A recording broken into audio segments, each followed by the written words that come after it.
Okay, for the first time, I'm going to be a Rorschach, and I'm going to read other people's poems. And I planned just to read poems by one person, but I saw the poem online by a woman, and this would be much better if a flirtatious woman read it. But I'm going to read it anyhow. Sometimes it's Body Talk by Lynn Knight. Sometimes in airports, I leave my body behind. My old body, I mean. I stepped into the younger version, the one where I flirt with just about anyone who cares because nobody knows me.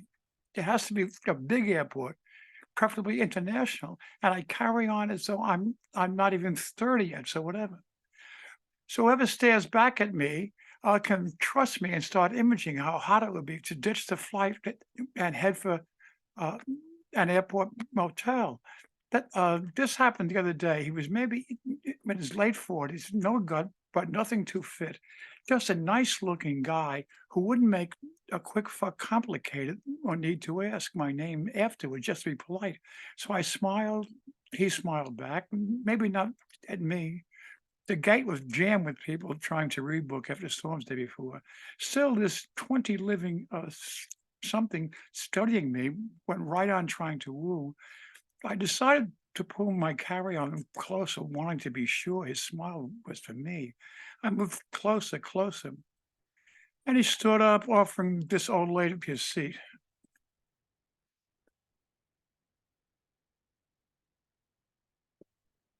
Then all of these other poems are from a person who has been here once, maybe twice, Vincent Bell. It's called The Leading Edge of Nothing. And it's poems that deal with his vascular dementia.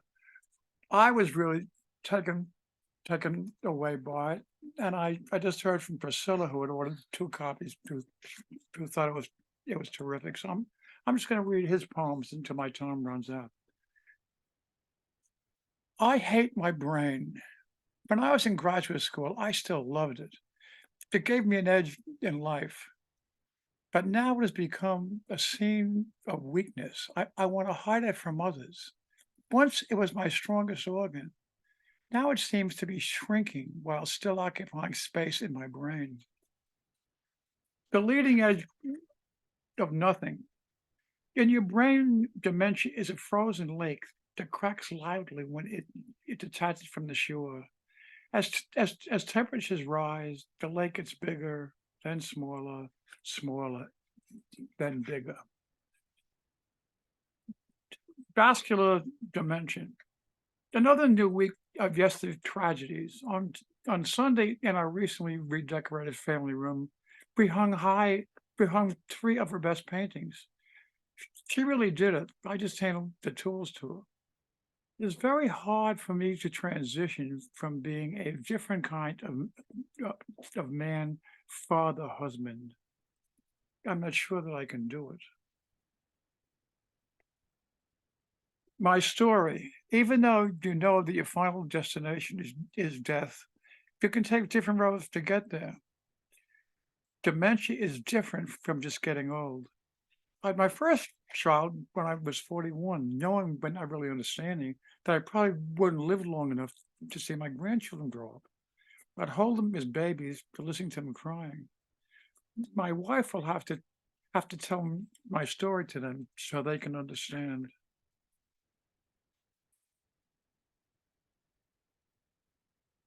Dementia world. Last week, I misplaced my sunny disposition. This week, I finally organized a search, but didn't find it.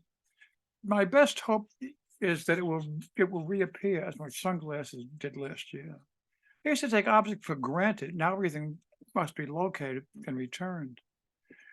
I'm afraid of things that were once routine. There's little spontaneity left. Now, most of my life is in the hands of others.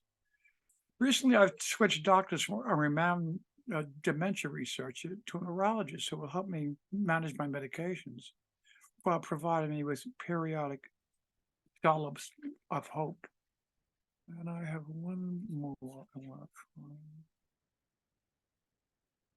This poem is about pain.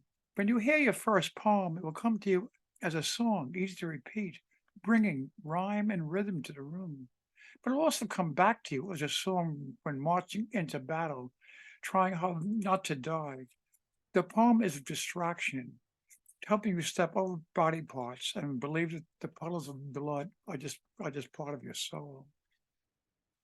And I one other that I could find, if I could find it.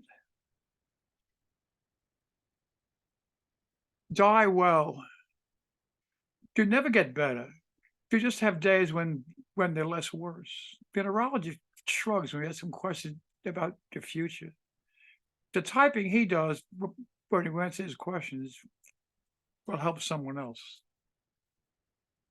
So I want to thank you for putting up with me, just passing on that the book is brave, it's sad, it's very well written, and it's very short, and it's worth getting.